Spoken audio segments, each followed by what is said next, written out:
Oke teman-teman, hari ini kita goes santai lagi ya. Kalau goes gini pasti kita melewati berbagai macam aset fisik seperti jalan raya, gedung, dan pepohonan. Nah, ngomongin soal aset, definisi dari aset itu sendiri adalah segala sesuatu yang memiliki nilai ekonomi yang dapat dimiliki baik oleh individu, perusahaan, maupun dimiliki oleh pemerintah yang dapat dinilai secara finansial. Nah, itu tadi berdasarkan sudut pandang ekonominya.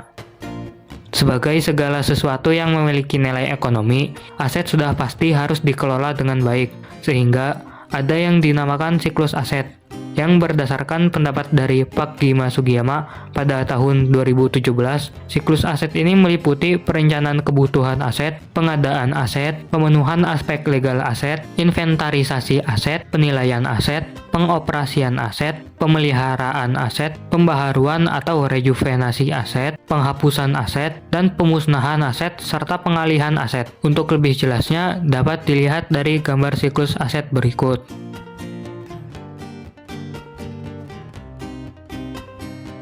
Dalam mengelola aset ini, tentunya harus dibarengi dengan kondisi tubuh yang prima, baik kondisi fisik kita ataupun kondisi mental kita. Nah, salah satu cara biar kondisi fisik dan mental kita tetap prima itu dengan berolahraga secara rutin. Salah satu tempat yang cocok untuk dijadikan sebagai sarana berolahraga yang nyaman dan ramah di kantong kita itu ada di jalanan utama di kawasan Kota Baru Parahyangan. Di kawasan yang dekat dengan Padalarang ini cocok digunakan sebagai sarana untuk jalan santai, jogging, maupun bersepeda. Karena di sini tuh tempatnya sejuk ya, di kanan kiri banyak pohon. Terus nggak ada yang jualan di trotoar. Jadinya kalau kita olahraga kayak lari, jalan santai, waktu di sini akan terasa lebih nyaman. Nah, kalau untuk bersepeda tentunya di lajur sepeda ya, nggak mungkin di lajur buat kendaraan bermotor. Nah, ngomongin soal lajur sepeda ya, itu lajur sepeda itu merupakan salah satu aset jenis fisik infrastruktur dengan tujuan non-komersial. Lah, kenapa non-komersial? Ya, karena kan untuk menggunakan lajur sepeda ini kita tidak perlu bayar.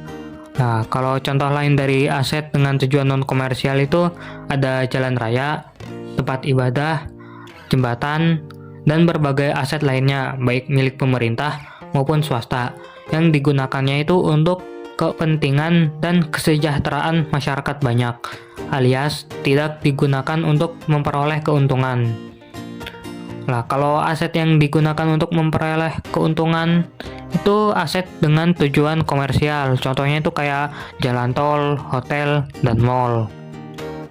Lajur sepeda di Kota Baru ini mencakup seluruh ruas jalan di Kota Baru Parahyangan. Tapi kalau misalnya kita ukur dari jam matahari yang ada di depan Kota Baru Parahyangan ini sampai ke lapangan golf yang ada di ujung sana nanti itu tanpa belok-belok di pertigaan apa perempatan, jaraknya itu sekitar 8 km dengan kontur jalannya itu relatif datar. Ada sedikit tanjakan serta turunan tapi nggak terlalu terjal. Kondisi aspalnya juga terjaga ya, nggak banyak ada retakan ataupun lubang-lubang yang dapat mengganggu kenyamanan kita dalam bersepeda. Di sini juga nggak terlalu banyak ya motor ataupun mobil yang parkir. Ya, meskipun masih tetap ada. Oke, mungkin segitu aja ya pembahasan kita kali ini. Terima kasih sudah menonton dan sampai jumpa.